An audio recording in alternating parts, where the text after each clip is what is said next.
Casa da Cascata foi projetada pelo arquiteto Frank Lloyd Wright. Frank Lloyd Wright nasceu em 1867, na cidade de Richland Center, no estado de Wisconsin, nos Estados Unidos. Inicialmente, ele trabalhou no escritório de Louis Sullivan e posteriormente começou a fazer projetos próprios. Os seus primeiros projetos tinham um estilo mais tradicional, mais conservador. Eram aquelas típicas casas norte-americanas. Isso é bastante perceptível na William Winslow House, o seu primeiro projeto independente. Nessa casa, a gente pode ver bastante das raízes norte-americanas. Exemplo, o telhado tradicional, com 4 águas, uma cumeira alta, as janelas, que são janelas bem tradicionais, não são janelas em fita.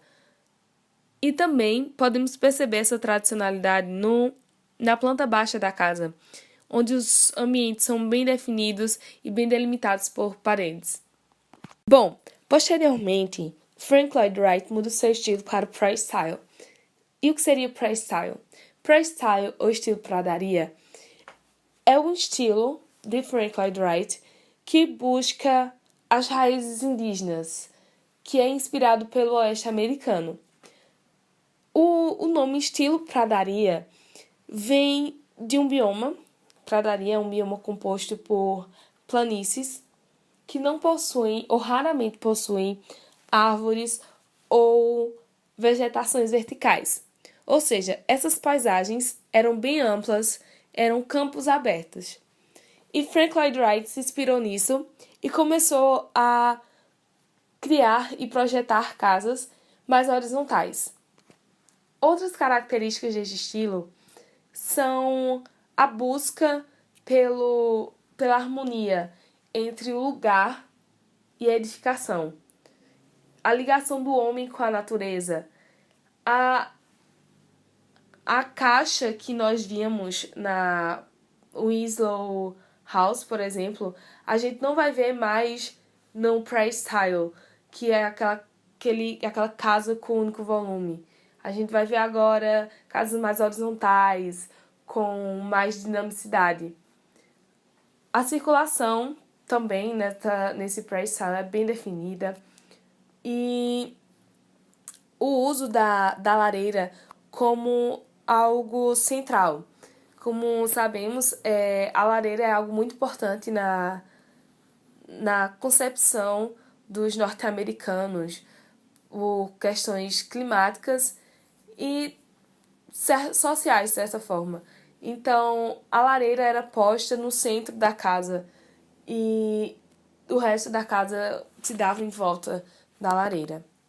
Frank Lloyd Wright também foi o criador da arquitetura orgânica, ou arquitetura organicista, que vê o espaço como um organismo vivo e que esse espaço tem influência sobre a pessoa que ocupa.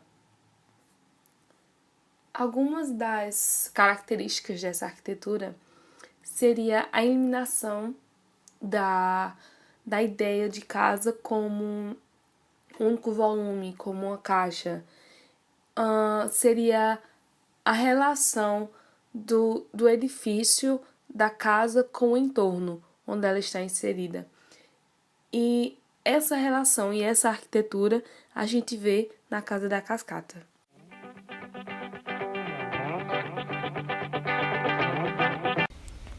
A Casa da Cascata foi projetada pelo arquiteto Frank Lloyd Wright entre 1936 e 1939. A casa está localizada em Mill Run, Pensilvânia, nos Estados Unidos. Os principais materiais utilizados na residência foram a pedra e o concreto, que também foi utilizado na parte estrutural.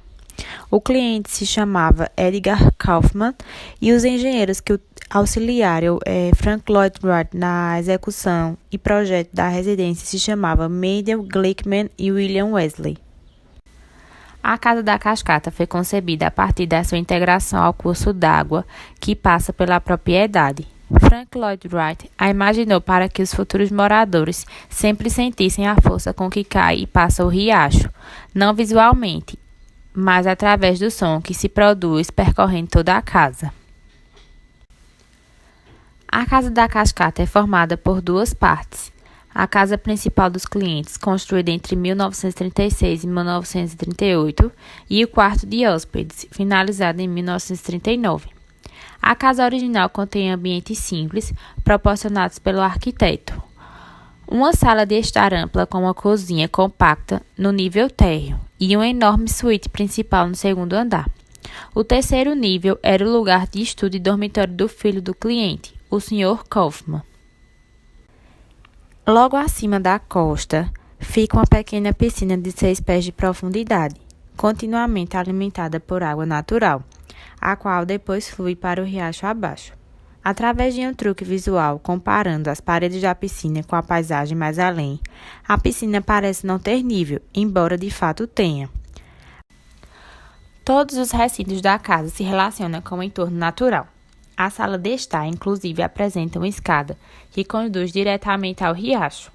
As circulações dentro da casa são escuras, os corredores são estreitos, para que os habitantes tenham uma sensação de fechamento em comparação com a abertura proporcionada à medida que se aproximam aos ambientes principais.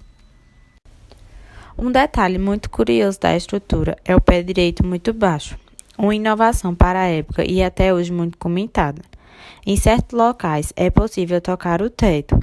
Esse detalhe arquitetônico, que a princípio parece estranho, potencializa os efeitos naturais e ajuda no conforto térmico interno.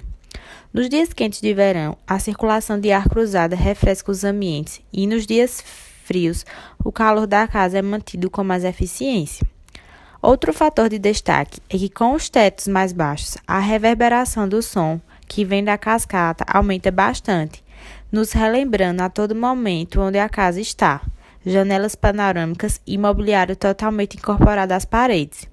Esses móveis de linhas retas e acabamentos lisos, feitos sob medida, custaram uma verdadeira fortuna, mas não agradaram totalmente à Sra. Kaufman.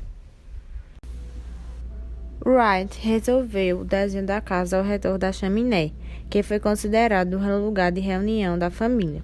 A base da casa são as rochas do lugar. Algumas superam o nível inferior e aparecem junto à chaminé, trazendo, em certa medida, a cascata para dentro da residência, criando um núcleo vertical reforçado pela torre da chaminé, o ponto mais alto da casa. A perfeição de todos os detalhes leva esta obra a uma consistência de alto grau. É uma obra que vai muito além de sua forma, onde a presença física e espiritual do homem se faz mais transparente, em sincronia com a relação harmônica com a arquitetura e a natureza. Os materiais utilizados para a execução da Casa da Cascata são, em sua maioria, o concreto e pedras. Todos os materiais utilizados eles foram tirados da própria região. Para isso, Frank Lloyd contou com a ajuda de 2 engenheiros, Mendel Glickman e William Wesley. A solução estava nos materiais para se iniciar a execução do seu projeto. Sua implantação é dividindo o espaço com a natureza. Seus elementos horizontais são em concreto armado, como por exemplo as varandas. Já os elementos verticais eles foram construídos em pedras, proporcionando à superfície da parede um aspecto escultural. No exterior é visível o uso das pedras e tijolos na sua fachada. As janelas elas trazem inovação e se abrem também nas suas esquinas da casa, pois o objetivo era a incorporação da edificação com a natureza e romper a configuração de caixa. Essas janelas são em vidro e ferro. A base da casa são as rochas originais do terreno. Algumas delas superam o nível inferior e aparecem junto à chaminé, incorporando a cascata dentro da residência. No interior, nas paredes e tetos, ele usou como um elemento decorativo a madeira nogueira. Todo o mobiliário ele teve uma inspiração da arquitetura orgânica, já que Frank ele era um grande admirador dessa arquitetura e o mesmo se adequava ao seu projeto.